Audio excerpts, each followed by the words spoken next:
everyone, and welcome to my winter reading wrap-up. I started doing seasonal wrap-ups last season for fall because I wasn't reading that many books. However, that seems to have been a bit of a mistake because I've read a lot of books this winter. Don't really know what happened, but my wish to read has just increased so much this last season. I can feel it starting to tip off now towards exam season. I have just so much else to do that I don't really want to read when I first have free time. Since I've been reading so many school books, I want to watch a movie or play a game or something like that instead. But that's not what we're here to talk about. We are here to talk about what I've already read. Last time we spoke about my reading, I had just finished a short story from this Brandon Sanderson. It's a collection of loads of novellas that he has written. I think all of the ones in here are in the Cosmere, or am I wrong in thinking that? Anyway, all of the ones that I have read are definitely in the Cosmere, and I have read 2 more since last time. First one was The Emperor's Soul, which was really interesting for me because it took me a while to get into it. I think it was because I wasn't expecting to meet a different culture and a different character in this novella. So when I did, I was a bit taken aback and I had to kind of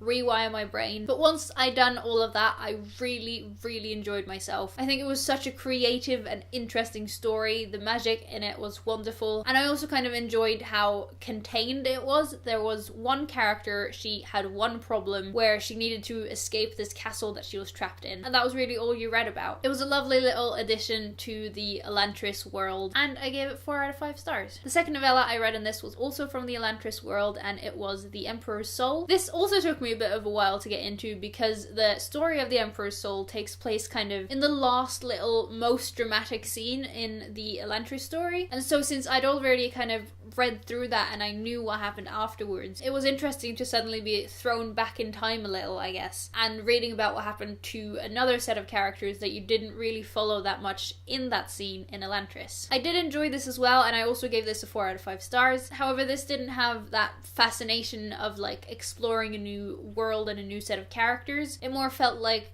a deleted scene, I guess, from Elantris, which was enjoyable and all of that, but since it didn't have like its own independent story, it definitely had a different feel to it. I've been getting back into audiobooks this past season, like a lot, which all started with me marathoning all of the Hunger Games audiobooks. Within 2 weeks, I think I'd listened to all of them. Obviously gave them 5 out of 5 stars. I think re-listening to these audiobooks really made me appreciate how well Susan Collins introduces you to this world and these characters, because I've read a lot of dystopian after I finished the Hunger Games, like a lot of us did, I think, and nothing ever really lived up to the Hunger Games. And I think the reason is exactly that Susan Collins is just so good at telling you about this world that she has made without making it feel like information dumps. So much of the information that we are getting are through Katniss's thoughts. And yes, obviously they're a bit over-explanatory for being a natural thought process that is going on in someone's head. But Suzanne Collins does it in such a good way, and the characters are so interesting and the world so developed that those bits of information don't feel like dumps. They feel like you finally learnt that thing that you've been wondering about. Now, the reason I took the time to tell you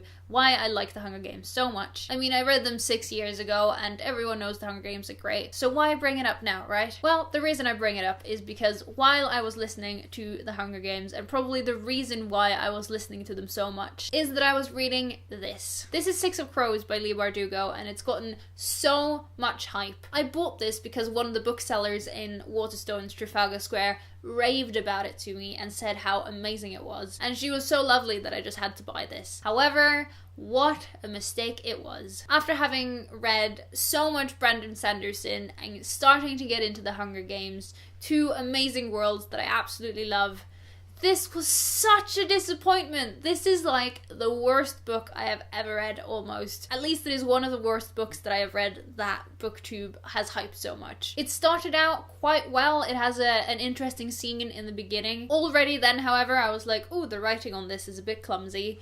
And the introduction of mysterious characters are a bit like, okay, we get it, your characters are mysterious. But those were just like small thoughts in the back of my mind. Most of me was enjoying the book. However, it just went so downhill from there. This book is about a crew of mysterious teenagers who are outside of the law, and they get hired, I think. Do they get hired? I think they get hired to capture this guy who is currently being kept prisoner in like the world's most secure castle. Now that sounds really exciting, right? However, this book is filled with terrible writing, flat characters that I almost don't even want to call characters. They were just names on a page. The plot of this book makes no sense. It's full of information dumps. It also has these terrible, terrible flashbacks that break the story as soon as it's gotten like somewhat interesting. Leigh Bardugo breaks it off with a flashback that you're supposed to care about, but that I have no interest in whatsoever. And yeah, it was terrible. I gave it 1 out of 5 stars. Literally, the only enjoyment I got from reading this book was that it was a buddy read.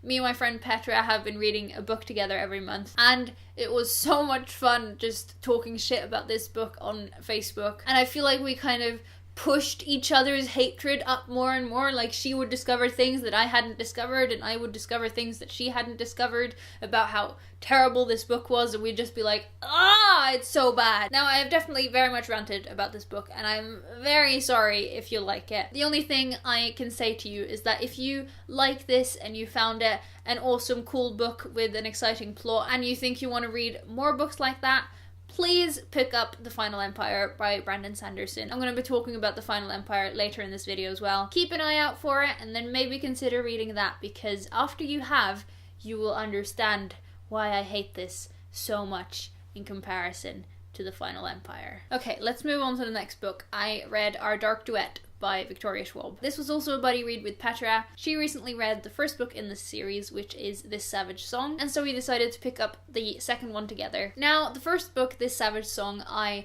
fell in love with. I gave it 5 out of 5 stars, I think. Really enjoyed the world. I thought the characters were brilliant. And if you haven't read This Savage Song yet, it's about a human who wants to be monstrous and about a monster who wants to be human. And if that doesn't intrigue you, I really don't know what will. Definitely go pick up that book. This I also very much enjoyed. However, I did give it 4 out of 5 stars because I just found it quite slow paced compared to the first one. Like, you're more than halfway through this book before the plot really starts to move forward. Now, I'm not saying that that first half isn't enjoyable, because it really is, but what I am saying is that I wish there was maybe 50, 60, 70 even pages more of this book that could fill out all of the dramatic moments in the second half a bit more, because some of them did feel a bit rushed to me. Either way, it was still a great end to this duology, and yeah, I loved it. The next book I listened to on audiobook. It is also a buddy read between me and Petra, and that is They Both Die at the End by Adam Silvera. Now, as you can see by the books I have talked about before in this video, it had been a while since I'd read a contemporary, and so I was a bit skeptical going in, but I'm so glad that this was the contemporary that we decided to go for. It is about 2 boys who get called by a company called Deathcast, who tell them that they have 24 hours-ish left to live. And so they go onto this app called the Last Friend app and find each other through that, and then spend their last day together. I found it really interesting how Adam Silvera explores what it would be like to know that you're gonna die soon. It was really interesting seeing how the people around the main characters responded to that, and then also watching the bond of these 2 main characters develop so strongly throughout one day together. Obviously,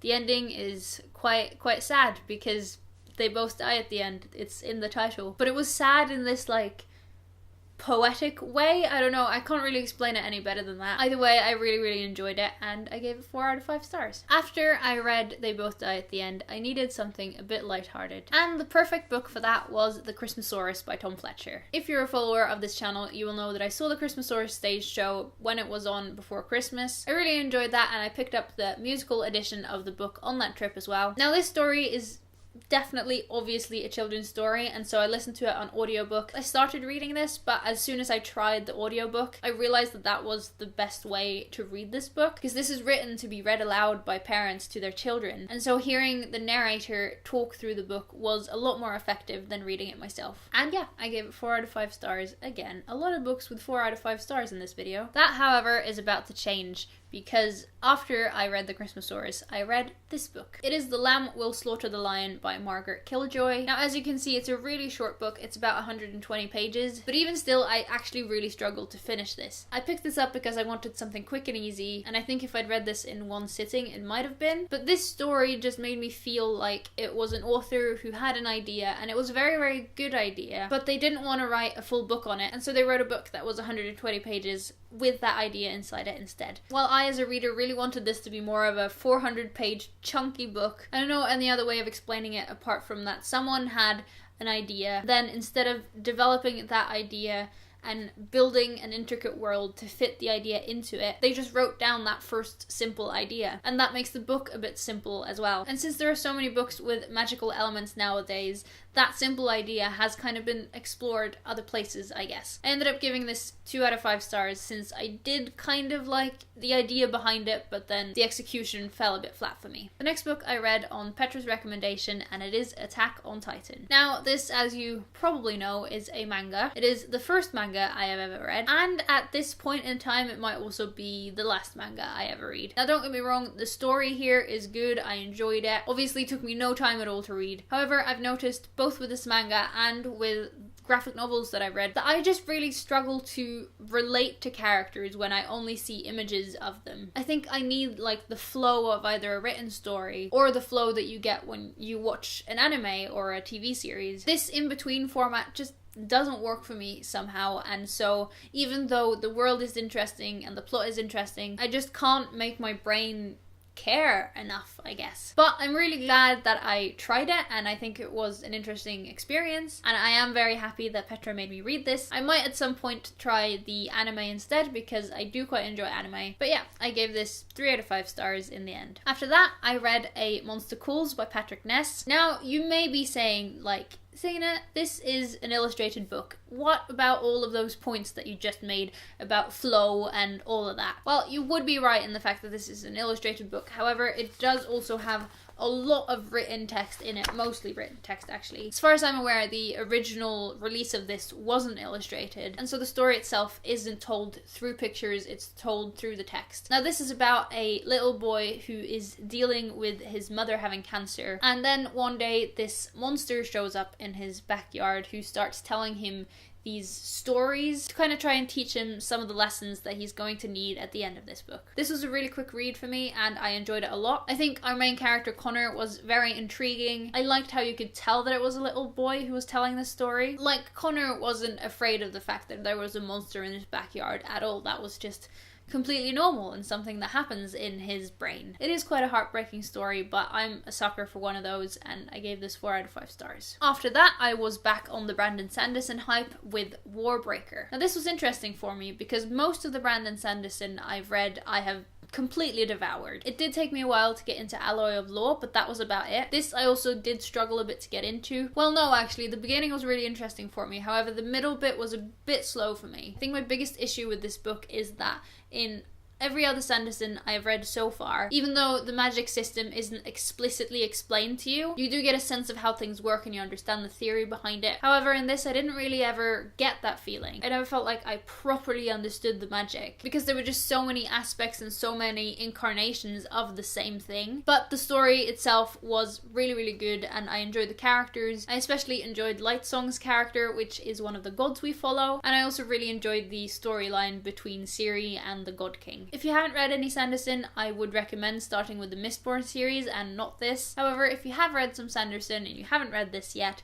I would recommend it. I did give it 4 out of 5 stars in the end. Now on to the second to last book, which is A Closed and Common Orbit by Becca Chambers. Once again, it took me a while to get into this book because I thought it would be a sequel to the first book of the Wayfarer series. However, this is more of a companion novel as it follows a character that you're introduced to very late in the first book, and also none of the other characters that you got to know then. However, this was really, really good. You follow 2 timelines here. One that I already mentioned, where you follow a character that you just barely meet in the first book, and then the other timeline is 20 years earlier, I think, where you basically follow the upbringing of this character that you also met in the previous book. I gave this 4 out of 5 stars. The only reason I didn't give it 5 stars was that I preferred the 20 years before timeline a lot more than the present time timeline. That isn't to say that I didn't enjoy the present time, because I really, really did, and basically you follow an AI through that timeline and her experience with being in a human-esque body, and that was a lot of fun. However, the earlier timeline just was so much more intriguing to me because I was just watching this very, very young girl grow into the character I had already learned to know. So yes, as mentioned, I gave this 4 out of 5 stars, and I can't wait to read the third book in this series, which comes out in July, I think. And finally, the last book I'm going to very quickly review in this video is The Final Empire by Brandon Sanderson. Now, this is the book that I've already mentioned twice in this video, and as you've probably gathered already then, this this is the second time I'm reading this book. I listened to it on audiobook because, again, my friend Petra was reading it and she kept telling me about all the things that were happening, and I got super excited, and so I had to